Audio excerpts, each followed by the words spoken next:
On today's episode, we are going to be tackling those tough puppy training issues. We all know that the Australian Shepherd is probably the cutest puppy on the planet, but those cute little puppies can turn into wild little monsters, and some of their behavior can be outrageous and difficult to handle. So we are going to tackle those problems head on today. I have a guest with me who is an amazing trainer, and the two of us are going to try and help you tackle your biggest puppy training problems.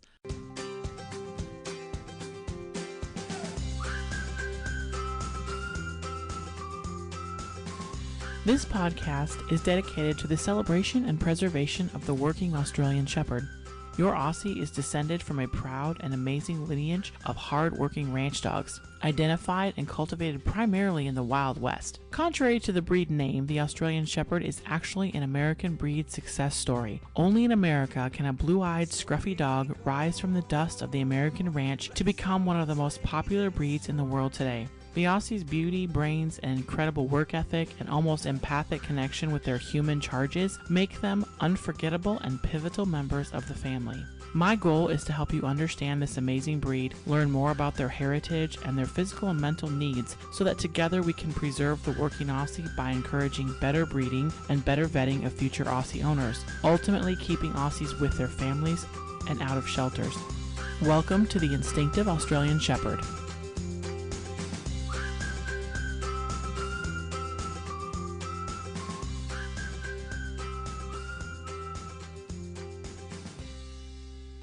Before we get into today's amazing puppy behavior episode, I want to share a listener story from a dear friend, Trisha, here in Texas. If you want to share a story of your Australian Shepherd, go to theinstinctiveaussie.com, and on the front page, you scroll down just a little bit. There's a big orange button that says share your story. We would love to hear stories from our listeners. So here's Trisha. I think my favorite story is the courage. I love courage in a dog. And I was on a trip in a motel late one night. There was a domestic disturbance outside my room. It was pretty scary sounding. There was a man screaming at his wife, and she was screaming back, and there was doors slamming, and it was a very violent sounding argument. And the dogs are allowed to sleep on the bed with me when we travel. They love it. Well, I woke up just in time to see Jackson leave the bed at about 40 miles an hour, hit the door so hard it sounded like a cannon shot, and he told those people on the other side of that door they needed to move their argument somewhere else, because if he could get through the crack, he was going to clean house. Those people were so astounded by his behavior, what they could hear, that they stopped arguing. And one of the man said, "What in the hell was that?" And the lady says, "I don't know, but I want to leave." He literally stopped the argument. I just love that. That may make me crazy, but he's not that way unless he's supposed to be that way. And I appreciate the fact that he always has my back. And today, that's my favorite story. Thanks for sharing that amazing story, Trisha. I agree with you. I think the courage of an Australian Shepherd is one of their most unique and honorable traits. I will be sending out some Instinctive Aussie swag to you here in the next couple of days. And guys, if you want to share your story and want to be on the podcast, go to theinstinctiveaussie.com, share your story, get some swag, and make your little dog famous in the Australian Shepherd world. All right, on to the episode. Hey, Australian Shepherd Nation, this is Jackie Tinker here. I have a very awesome guest as usual. Today, we're going to be talking with Sarah Dixon, and I'm going to read her bio, which will impress you all as much as it impressed me. Sarah is a dog trainer and behavior consultant with nearly 2 decades of experience. She lives in BC, Canada, and runs her own business, Barks and Recreation Pet Services. Sarah specializes in a variety of complex behavior problems, including leash reactivity, resource guarding, separation anxiety, aggression towards dogs and people, severe fear and anxiety. She spent several years working as a full-time trainer and behavior consultant in Manhattan, which has provided her invaluable experience on handling behavior issues in a condensed, chaotic urban environment. You got that right. She is a practical, reward-based trainer who places emphasis on effective, I hope I'm saying this right, Lima-based training and creating a strong, healthy bond between dog and owner. Sarah has experience training and competing in many dog sports, such as obedience rally, dog sledding / ski joring, herding, nosework, freestyle, disc, tricks, and barn hunt. Sarah is dedicated to continuing education, holds several respected certifications, including Certified Dog Behavior Consultant through the IAABC, Karen Pryor Academy, Certified Training Partner, and a certificate in canine behavior and science and technology from CASI.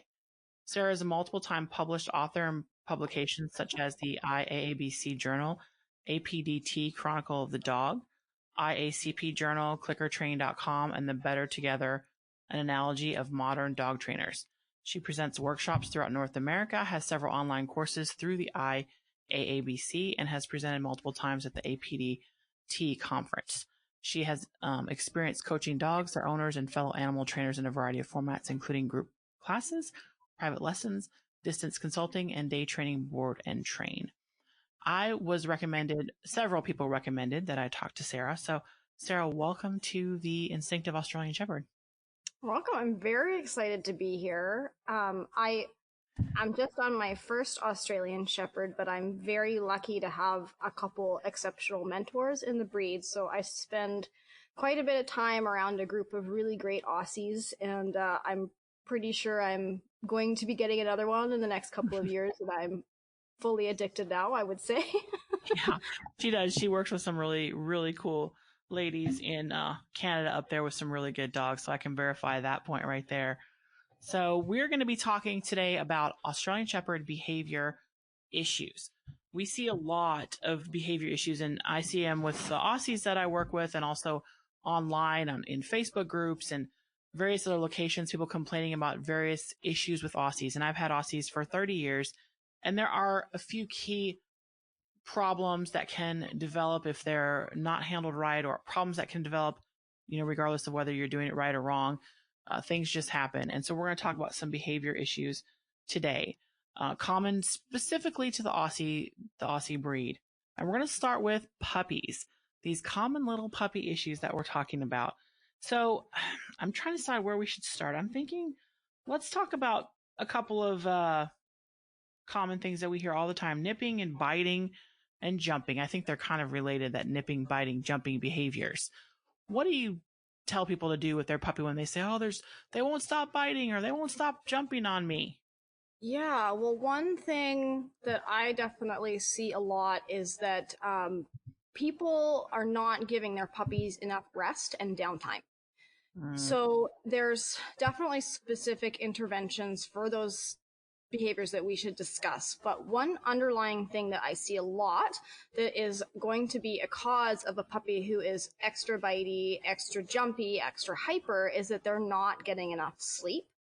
And some dogs will rest themselves when they're tired, and some dogs and puppies, just like some kids, get more wound up when they're tired. And a lot of people don't understand that you sometimes have to force a little bit of a cycle of taking a rest every couple hours, and young puppies need a lot of sleep. Mm-hmm. So I actually recommend a schedule where you do an hour of kind of free playtime that's supervised and directly interactive after a potty break, and then an hour of tether time. So tether is the puppy is on a 4 to 6 foot line that is attached to something sturdy so that they can still sort of move around and play with toys, but it starts to teach them to sort of settle themselves down after being excited, and they can chew on things, they can play with toys. It also allows you to, relax a little bit, because they can only get into what is in their direct area. They can't wander off and have accidents. They can't wander off and chase the cat. They can't wander off and bite kids. So it lets you sort of be in the same room with them, but not necessarily have to be in that 2 eyes on direct, exhausting supervision. Then after about 45 to 60 minutes of tether time, or if the puppy falls asleep, then it's crate time. And that is an hour or until the puppy wakes up from the nap, if it's an hour and a half, 2 hours, and then you kind of repeat that. So potty break, playtime, tether time, nap. So they're getting regular rest. And if they don't want to nap right away, give them something to chew on, or, you know, like a food puzzle toy to soothe them. And a lot of the time, getting a puppy on a schedule where they're actually getting enough rest really resolves a lot of that hyperactive behavior, that overtiredness that leads to excessive biting and excessive jumping. I think I would agree with that because, you know, I think a lot of people overstimulate their puppies and they're constantly, we have to keep them moving because they're a high drive dog, and we have to, because everybody says with Aussies, make sure you get them enough exercise. Yes, this is true, but not necessarily at this phase. We don't need to overdo it at this phase. Yeah, especially with like an 8, 9, 10-week-old puppy, they need a lot of rest. Exactly. They're like babies. They're growing. Well, look, in about 6 to 9 months, they become not completely physically mature, but they grow to almost adult size in 6 to 9 months. They're growing constantly. Mm-hmm. So we need to make sure they're getting a lot of rest as well as their nutrition and exercise. So I like that. That's awesome. So then once Aussies are nippy and bitey by nature because they're herding breeds. My Aussies, every Aussie I've ever known, wants to put their feet on me. They always want their feet on me. So they're jumpy. You have to teach them those things. So what do we do about that? Well, I know I certainly had an easier time teaching my Aussie not to jump on me than to jump on other people. So I do a lot of giving attention when 4 feet are on the floor, and because they're social, right? And they want to greet you. And the way that dogs greet each other, especially with puppies, it's very submissive, and appropriate greeting is to go to the face. So they're just trying to do that. Of course, with us, we need to teach them this is not the way that we like to interact. So I will very often actually bend over, and I coach people hands to knees, right? Hands to your knees, bend over and interact with the dog. And then if they jump up on you, I find what is usually the most effective way is actually to walk into their space a little bit. And then they kind of go, okay, maybe you don't like that. Because that's how another dog might say, you know, get out of my space, versus growling and snapping, which humans can't necessarily emulate as well. But we can use that little bit of, you know, adding some spatial pressure in there. Sometimes turning your back can help, but I find a lot of dogs that are really social and persistent are just going to come around to the front. Or continue jumping on you. And I'm not talking about, you know, kicking the dog or kneeing them or anything like that. But just shuffling into them so that you're taking that space away, which will make them get down. And then as soon as they're down, oh, what a good dog, let me say hi to you again. You know, you can also obviously work a lot. There's a lot of impulse control games that you can play, and practicing sitting, and sitting for things that you want, and sitting for things that, you know, sitting for things when you're excited. But if you think of the root of what that dog wants in that moment is social interaction from you. So I'm not a huge fan of trying to teach puppies, especially, to hold a sit and a stay to get attention. I mean, let's simplify it. We'll meet them part way, right? If you can keep all 4 feet on the floor, I'm going to give you that attention that you want. You don't need to really involve a lot of treats or anything with that, because they want that social interaction. Yeah. And I think depending on the personality of the dog, how they're bred, how high drive they are, it might take longer for others than not. You know, I've got a puppy now he's 18 months old, and he's just now, he's really big and he's grown fast, and he's kind of lost his brain for a few months, but he's just now figuring out, when I have 4 feet on the floor, that's when I get what I want. And he'll come up and lean on me, or he'll put his feet on the floor, and he finally understands that. So I think it's about consistency and just trusting that eventually they're going to get it. And I agree with you. Giving them attention when there's 4 on the floor is probably the easiest and fastest way and to do that. And one trick too that I've found, because sometimes when they're really excited, they're not really thinking either. So they might not be really in a place where they're capable of learning through consequences very well. Like they're just like, I'm so excited, I want to see, I'm going to jump all over you. And they're not really thoughtful. Yeah. For the really, really bad or persistent jumpers, what you can do is have them wear just call it a drag leash or a house leash in the house. And you can attach that onto a collar or a harness or whatever you want. And if they come up and start jumping on you and they don't settle down pretty quickly, you can step on the leash. And that way, if they do try to jump on you, it's going to physically block them from doing that behavior. And it's not necessarily enough to punish them. It's not hurting them or anything like that, but it blocks them from jumping up on you and getting the reinforcement from that. Mm-hmm. So instead, they have to choose another behavior, which is going to be a sit or stand with 4 paws on the floor, because jumping up on you is no longer going to work. And then that gives you something that you can say, okay, now I'll interact with you. So a drag leash can be very helpful. And that's also something that I did or teach people to do with puppies that jump up on strangers, is to step on the leash before the stranger greets the dog, because strangers are no good. They will say, yes, he can jump all over me. I don't mind. Yes, they do. Even though you're like, I mind. What if you're 80? He could knock you over. So I step on the leash, and same thing, the puppy is blocked from getting the reinforcement of jumping on the person, and learns that sitting or 4 on the floor is what's going to lead to attention. Then you can also, you can do rewarding attention on you with treats, and 4 on the floor with treats and sits with treats. There's lots of stuff you can do with that. But the blocking the jumping up is really helpful, so that they don't, and the sooner you do that, the better. They don't really learn that jumping up is an effective way to get attention. Mm-hmm. That can be really helpful. Yeah, and then once they learn that when they sit, just like potty training, as soon as you potty, you get a treat or you get some sort of positive reinforcement, they'll come running up to you and sit for their treat rather than jump on you, because they realize that's what's going to get them what they want. Yeah, absolutely. Mm-hmm. Yeah. So what about, the puppies that are with families that have Aussies with young kids, which I don't always think that's a super great idea, but it happens. So when you have young kids and the puppy comes in, how do you handle that dynamic with the nipping and jumping in the kids? Yeah. So, I mean, again, I would circle back to making sure the puppy's getting enough rest. Mm-hmm.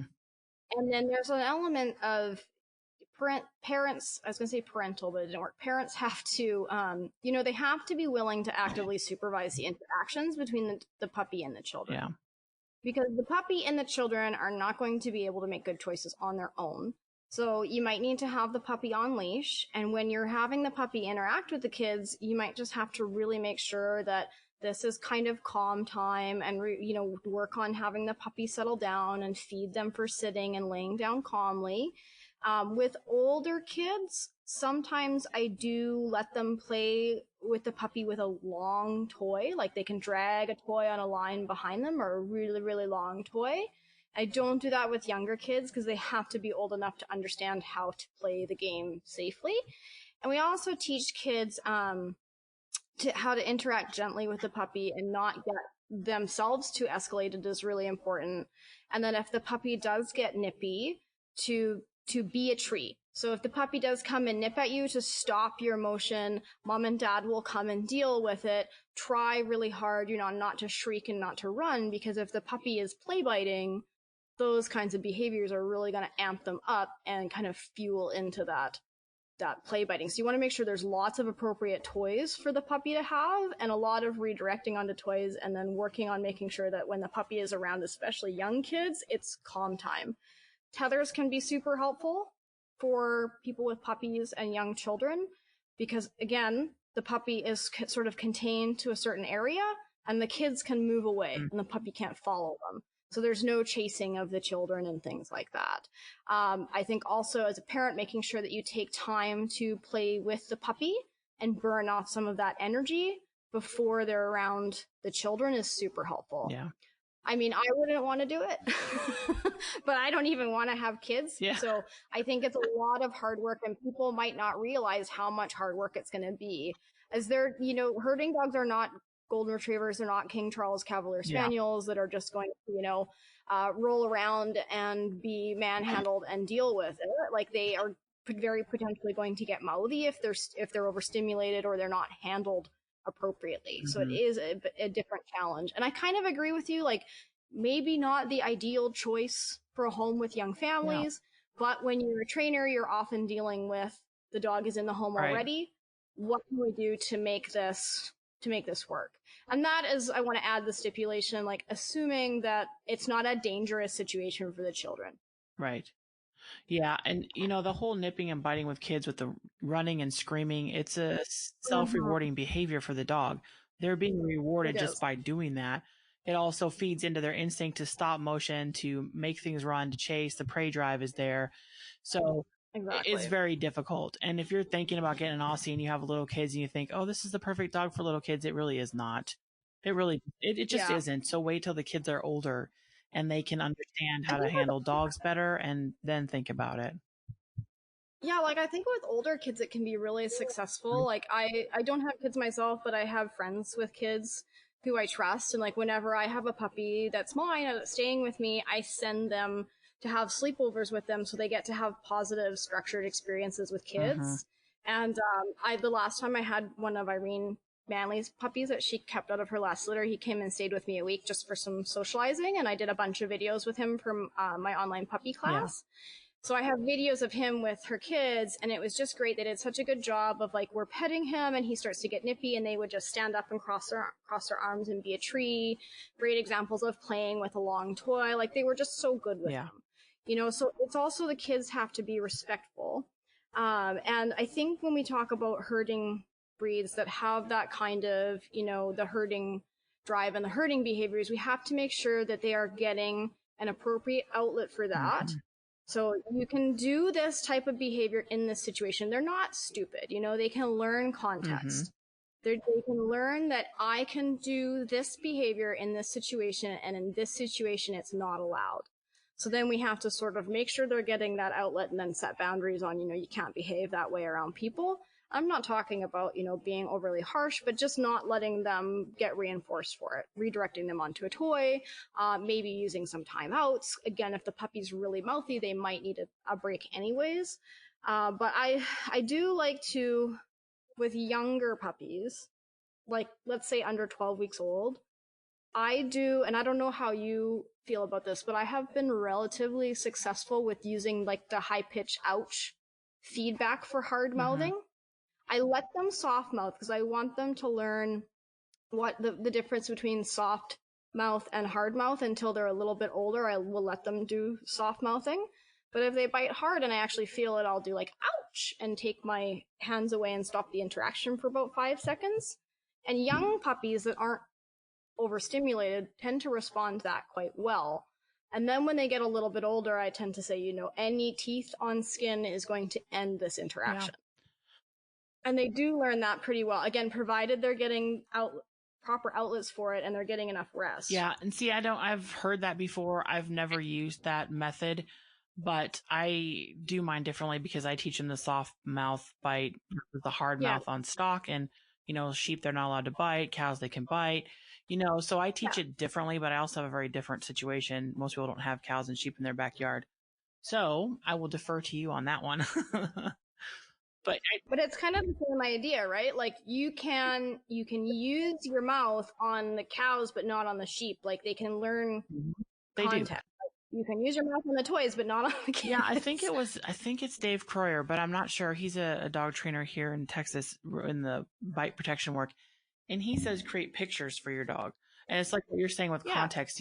They see things in pictures, I guess, is what he thinks. And then so you say this in this picture, in this context, you can act this way.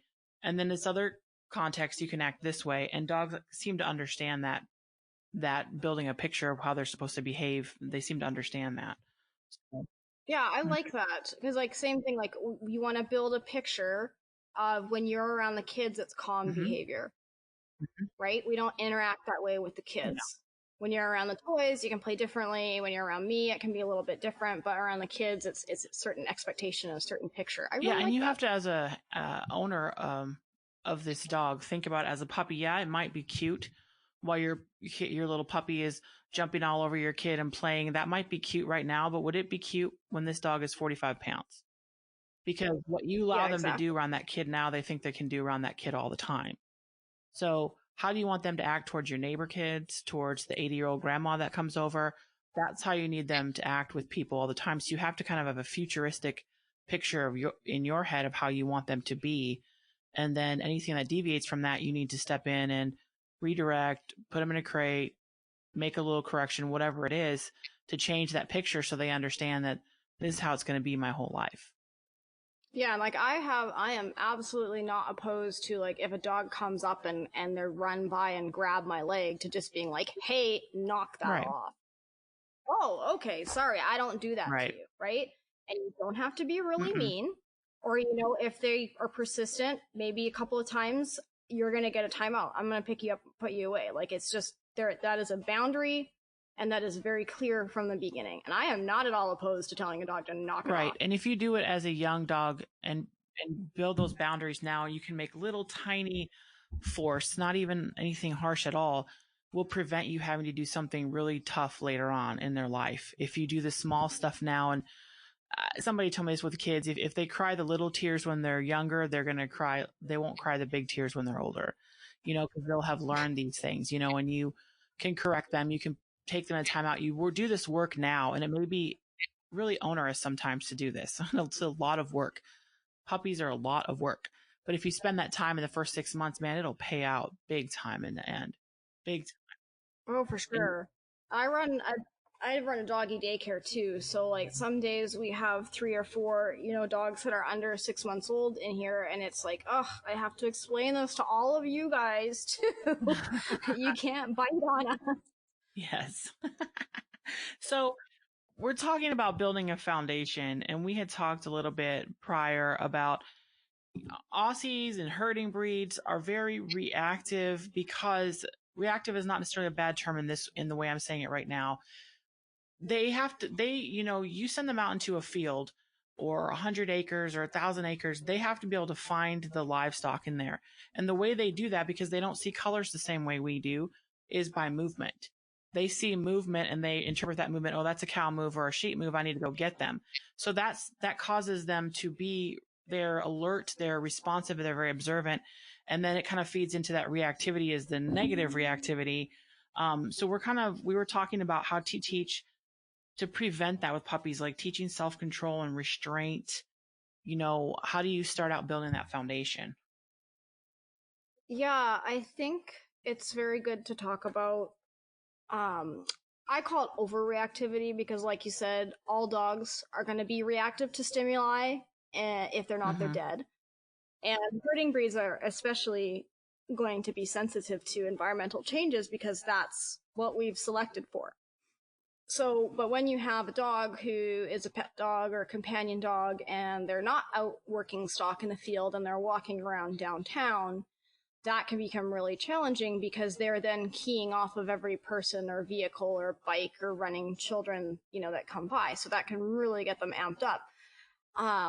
So one of the things as far as prevention is to really do a lot of socialization and exposure with young puppies into environments that you're going to expect them to tolerate as adults. So, like if you have a ranch dog that you're not going to be taking into town, they don't necessarily have to go out and be in farmers markets and walking along the highway and things like that. But if you have a pet dog that you want to be able to take places, you need to expose them to things when they're under 16 weeks old.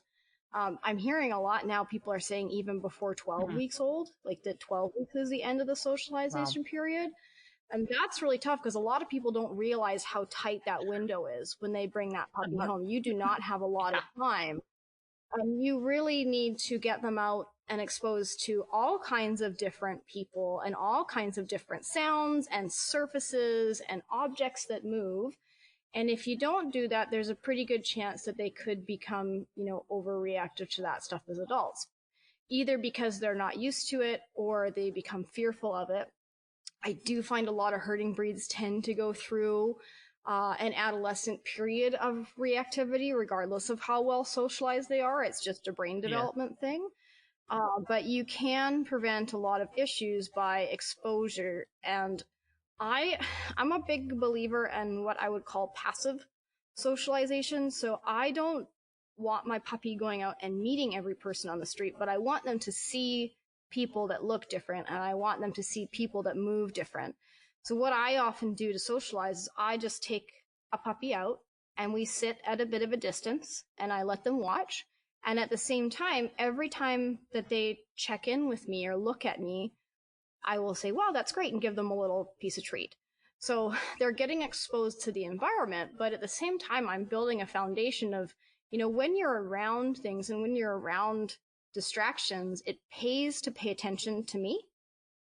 And that lets you have a really nice balance between exposing the puppy to all of that stimulus, but building a foundation of distractions don't mean you get to go to that person or you don't go to that dog.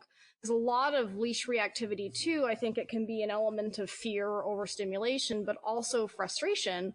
If you think that socializing means my puppy has to say hi to every dog on the street, or my puppy has to say hi to every person on the street, and then they get older and you say, well, you're not socializing anymore, so now you don't get to say hello to everybody, there's a gap in expectation for the dog.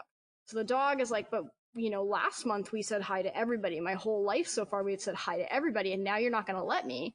And that gap in expectation can create frustration when they're restrained from going to greet that person. That makes a lot of sense. And it's not always like, look, your window of socialization, if it's 12 weeks, that's 30 days.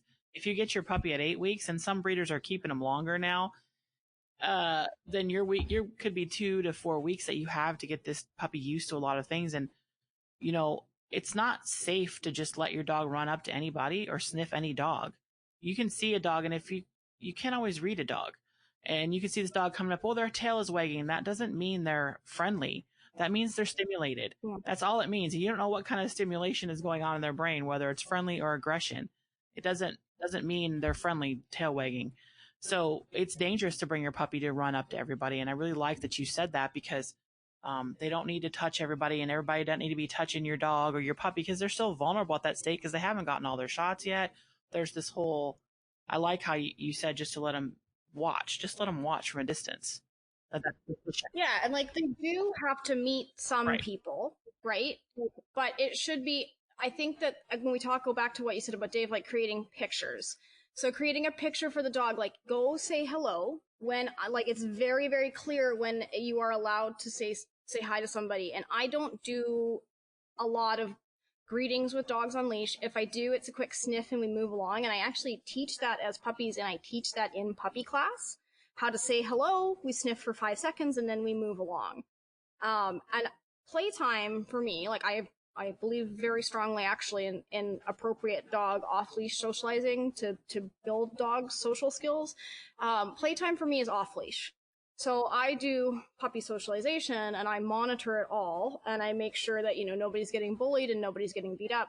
And if you don't have a group of dogs at home that's stable, if you can find someone who really knows what they're doing that can help you expose your dog to some different dogs in a good way. I need to highlight that, because you can really do it wrong too, right? Man. Where you can create a puppy that has horrible social skills where they're a bully or they get bullied. It can really backfire. Mm-hmm. And I also include, I bring my adult dogs in. Mm-hmm. Because the adult dogs are a lot better for, setting some boundaries on inappropriate behavior. And I think puppies need to learn too that sometimes you can just exist around a dog. I luckily have a beautiful, lovely, patient, huge black Belgian sheepdog. So the puppies get to meet a really big black dog who's gentle with them. And they're usually afraid of him at first. And he will not tolerate if they try to jump on him or hump him or anything like that. But he's extremely appropriate in how he tells them off. So they get to meet him, and they get to meet Brew, my Australian Shepherd, and they get to meet, I have a little Pomeranian. She's actually Pomeranian, American Eskimo with Pit Bull mix. She's a great dog. So they get to meet all my adults as well. Small dog, big dog. And they're always in the socializing as well as other puppies. And sometimes it's a lot of work for me, especially with big puppies and small puppies, making sure they don't, scare the smaller puppies. Yeah. But doing that well, I think if you don't have a group of dogs at home, is super beneficial. If you have dogs at home that will socialize them, and teach them skills, you don't need to do that, but not everybody has that. Yeah, having a stable pack is something that is just a beautiful thing when you have a puppy, because it takes a lot of work off of your hands as far as that kind of thing. But if not, I guess finding a trainer that has a good puppy class where they can do all those things safely. And it's about keeping the dog safe and having positive experiences and creating pictures that are going to last with that dog, because if something bad happens and they're in a fear period, which we'll talk about in a little bit, it can really set you back a bit. Yeah, and I would encourage people who are looking for a puppy socialization class to watch And what you want to see is that the trainer should be quite active in monitoring the play. They may only pair up may only pair up 2 dogs together at a time, but they should be conscious of making sure that the play is matched by play style, and that, you know, you don't want to see puppies hiding under chairs that have dogs going at them with nobody interrupting. You don't want to see, you know, 5 puppies rolling around in a pile for minutes at a time with nobody interrupting them. As it's really important that whoever is sort of the lifeguard in the puppy play is very active in monitoring that they are learning to take breaks and to be appropriate and not bully each other. Yeah, because they can be overstimulated just like they can with little kids. We've already talked about that. The same thing can happen there. When they start to get overstimulated, they get not thinking anymore. Then that's where the kind of a little fight will break out, or the aggression start, or somebody gets beat up on because the dog's just, it kind of grows and swells, especially when they're multiplied puppies. Yeah. Yeah. So you do have to be, it is a skill, and it's not a skill that everybody who offers puppy socialization classes has. So definitely do your That's research. a really good tip. That's a really, really good tip. So I mentioned fear periods, and I know Aussies specifically have several fear periods, and I don't know that I like necessarily the term fear periods, but you know, that's the part of their life where they become super sensitive for a while and things seem to go, weird things happen that you don't expect, or they react differently than they have been reacting. How would you kind of describe those fear periods? Or Yeah, I mean, I prefer the term sensitive periods than fear periods, because they're not always, I agree with you, I don't really love the term fear period. I mean, they tend to have them around the same time. Like there's usually one around, would you say, like 9-10 weeks? It's going to vary by bloodline and individual. So one around like 9 or 10 weeks, and then there's usually one a little later while they're still in puppydom. And then most dogs actually have another sensitive period somewhere in adolescence, around 7 to 9 months. And that's a really interesting one. That's where you might see, you know, some of that reactivity show up, or maybe they might growl or bark at people when they haven't done that before. Those are very normal. I talked with you before we were recording about my Belgian Shepherd who had a billion of them. His breeder's fantastic, but his litter was an outcross, so she didn't know what to expect. And that litter, she said, was the stagiest litter she ever had.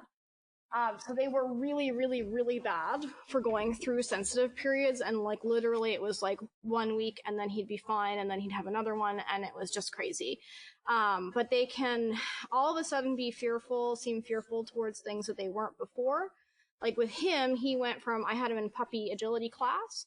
1 week he was out doing everything, loving everybody. The next week he hid in his crate and growled at everyone. So it's extremely dramatic behavior change. They can be just sensitive of certain flooring, certain sounds. And I think often the best thing to do is to just not make a big deal out of it. Keep them out of situations that are concerning them. And they usually come out of it in a week or two. Because like you said, if they have a negative experience during one of those sensitive periods, it can stay with them for life. Like my Belgian has a guy that he hated when he was younger. I tried to work through it, and it never got any better, and he still hates that guy.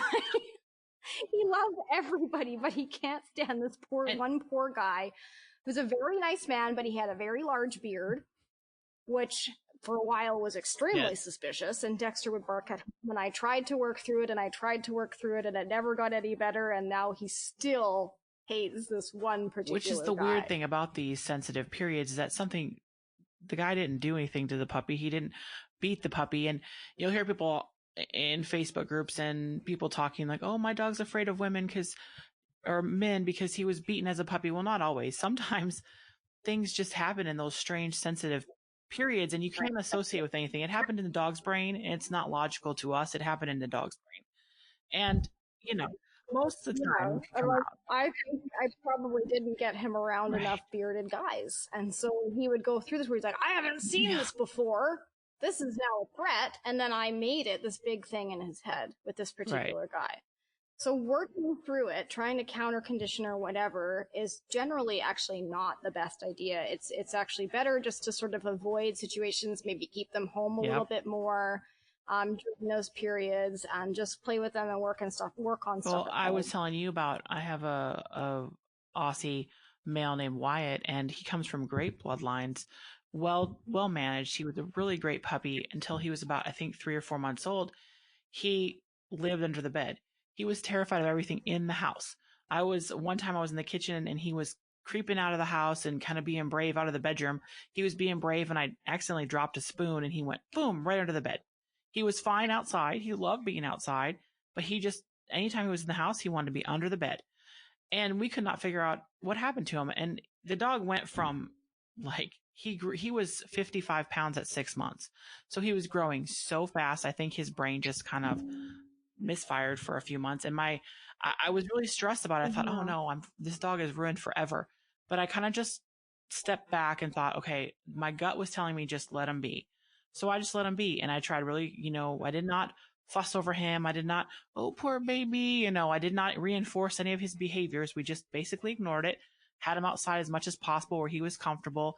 And he came out of it and he's totally fine. I can do anything with him I want right now. He's a very cool dog. So I think just the not feeding into it is important too. Just kind of go, this is normal. We're going to just chill out.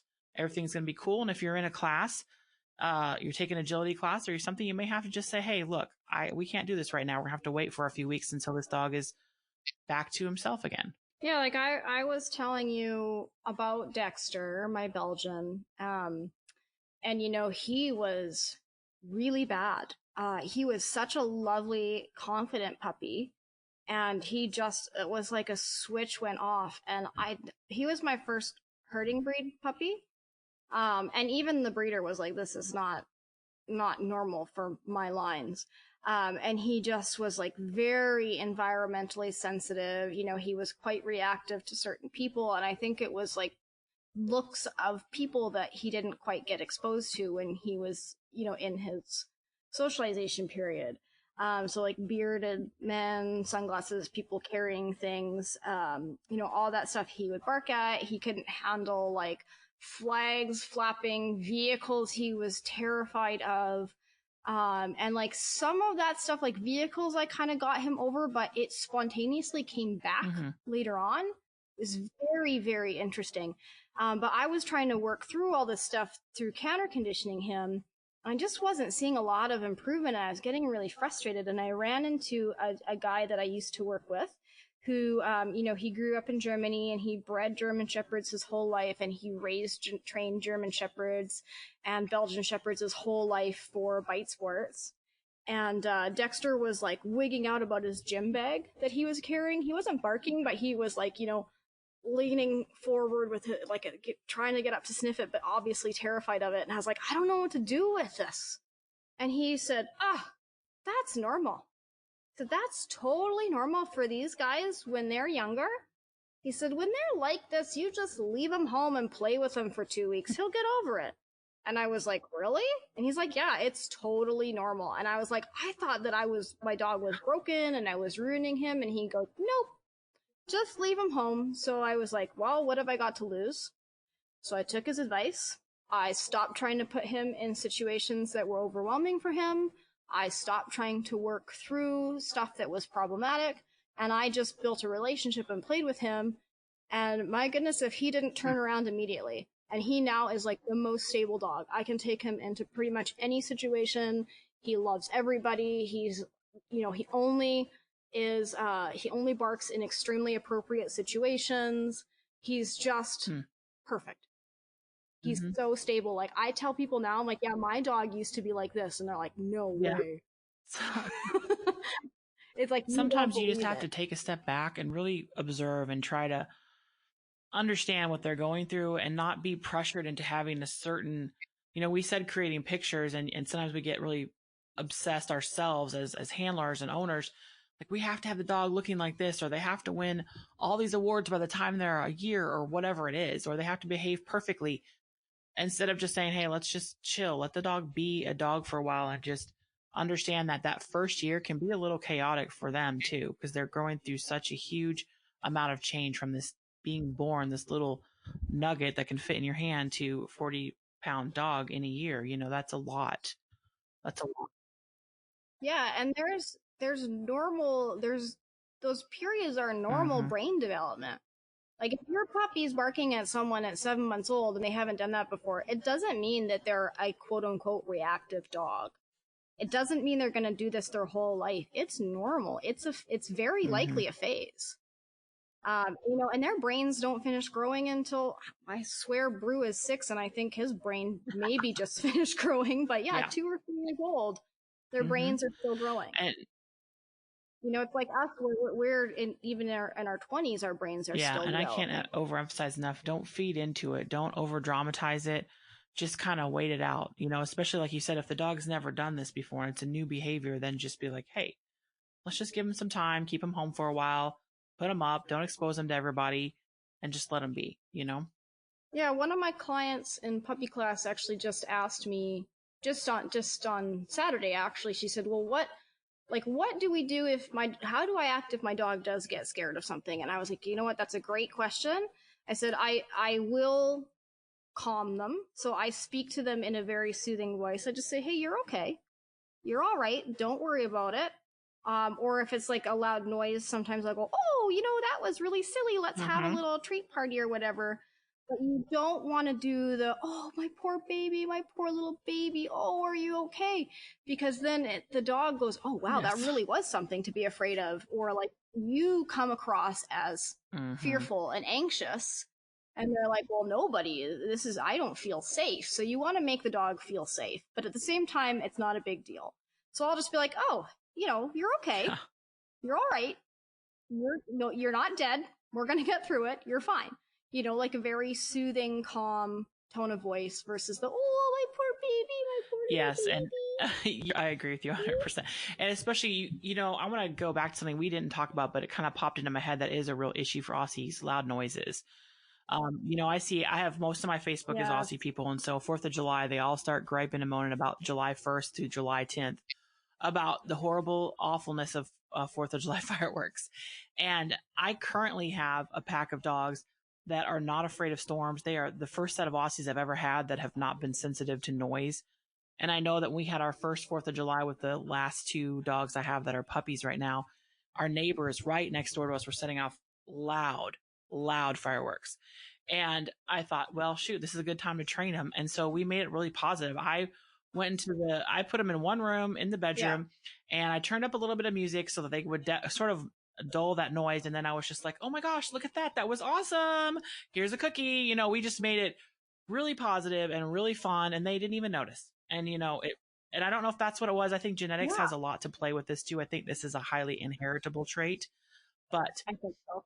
you know, not Yeah. fussing over it, not making them, because you're actually telling them, oh my God, you should be afraid. If you're sitting there shaking, or if you're getting angry, Mhm. or if you're getting whatever, they're so observant of us and they're so tuned into us. They kind of take on everything that we're putting out. So I like that you brought that up, and I kind of want to circle around about the loud noises and stuff.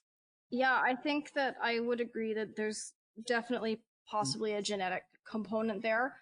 But it's definitely one of those things too, where if it happens during a sensitive period and it imprints on the dog, it definitely could create a Mm-hmm. lifelong problem. You know, out of my 3 dogs, my Aussie is the only one who is not sound sensitive. My Belgian wasn't until he got older. My Husky, who was my last dog, was the same way too. She didn't have any problems with loud noises until she got older. So I think that is, you know, changes in hearing or Mm-hmm. potentially an increase in pain.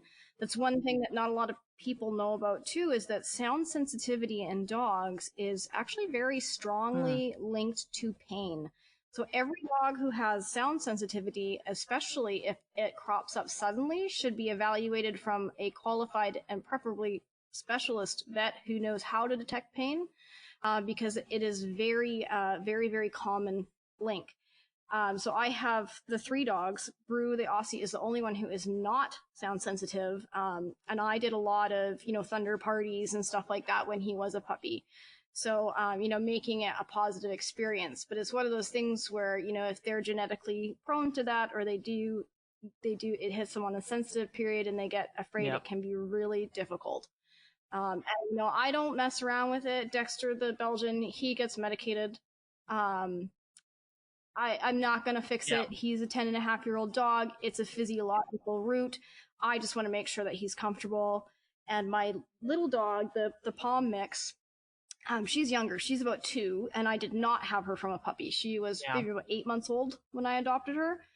She's very sound sensitive, and I do need to work on some things with her, especially like beeping, so fire alarms and things like that we need to work on.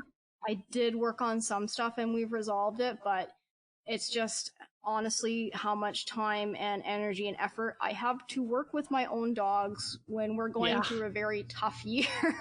So I am doing the best, but I don't know if it was genetic or an early exposure problem, but she's extremely noise sensitive. I had my last Aussie that was sound sensitive came from a line of dogs that were sound sensitive, and it was the only thing I could do with him. I tried everything to fix it, and it wasn't fixable. And so it was medication. And I'll just give you this little, and you know this, I'm sure, but for our audience, when you're medicating your dog with him, it was kind of like Russian roulette. And I kind of felt bad for him because if you give him the medication after the fear has started, it's not as effective because those receptors for fear have already been filled by anxiety and fear, where you're wanting that medication to be able to block that.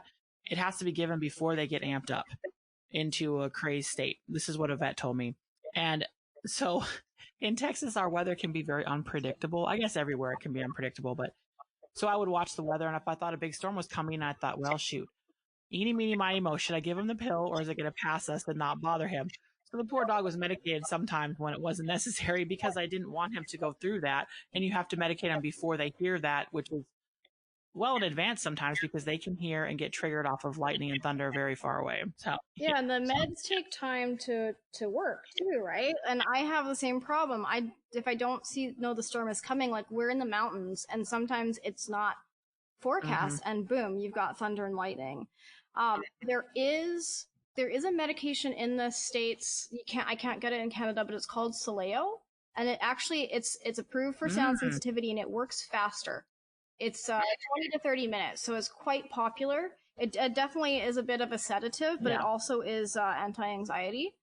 And it works faster, so that's a good tip if anybody does have a dog with storm phobia. And I am fully in support of using medication for dogs that have storm phobias. Absolutely try to work through it, try to do your counter conditioning and desensitization. Yes. But I think it's a kindness to use medication for dogs that have storm phobias. It really is. It's just hard to watch them suffer and just shake and be terrified. And at that point, there's nothing. Once it's hard to counter condition in that situation because, again, they're already so anxious and so amped up that their learning ability is very small. So yeah, so you have to work on it before you need it. And when we talk about desensitization, it's, you're starting with a recording of thunder on a low volume. And you work on that until the dog doesn't care about it, and then you raise the volume, and it's very tedious, but it's extremely effective. Yeah, and it's also a place to go to get a qualified trainer as well to help you with things like that, because that one's I think that's a really tough one. It's one of the behaviors that I've struggled. I don't have it right now, but in the past have really never been super successful with it. So I think finding a really good trainer is a good idea in that situation. It's hard, and sometimes it is like, let's even just teaching the dog to have a safe space that they can go to. Once it's a real established phobia, it's hard to work through, especially if you think, oh, this dog is having a response because it's painful for them. Right. You can't train that. So that's very interesting, and I don't even think a lot of vets are super knowledgeable, but there is actually some research on that, the link between sound. It sure makes sense because they're so sensitive. Their ears are so sensitive. So, and pain, is inflammation, and that makes everything hurt more, I imagine. The other theory is that they tense up. And so if you're in pain and then you tense up from the sound, it makes you more painful. Very, very true. Interesting. Hey everybody, Jackie Tinker here again. As you notice, we kind of stopped mid-sentence there, or mid-conversation, I should say. That's because there is a lot more, and I didn't want to make this episode super, super long. So I broke it into 2 parts. The next part, we're going to be talking about more behavioral issues with more towards the adult dogs. We're going to be talking about some more socialization stuff. It is a great, great conversation between two nerdy dog trainers. And as you could tell how fast we were talking, we were super excited about the topic. Sarah is a great trainer, and it was a great conversation. So join us down the road for part 2 coming soon. Hey, and that's the show today. Thanks for joining me. I hope you really enjoyed it and got to learn something about this amazing breed, the Australian Shepherd. Join us on Facebook. We have a private group called the Instinctive Australian Shepherd. Join the group and join the conversation there. You can also find us online at theinstinctiveaussie.com. That's where you'll find all the show notes, the links to anything we talked about this show, and all of our past episodes. Subscribe to this podcast on iTunes, Spotify, or wherever else you find your favorite podcasts, and that way you'll be the first ones to know as soon as an episode is uploaded. All right, everyone, I'll see you down the road.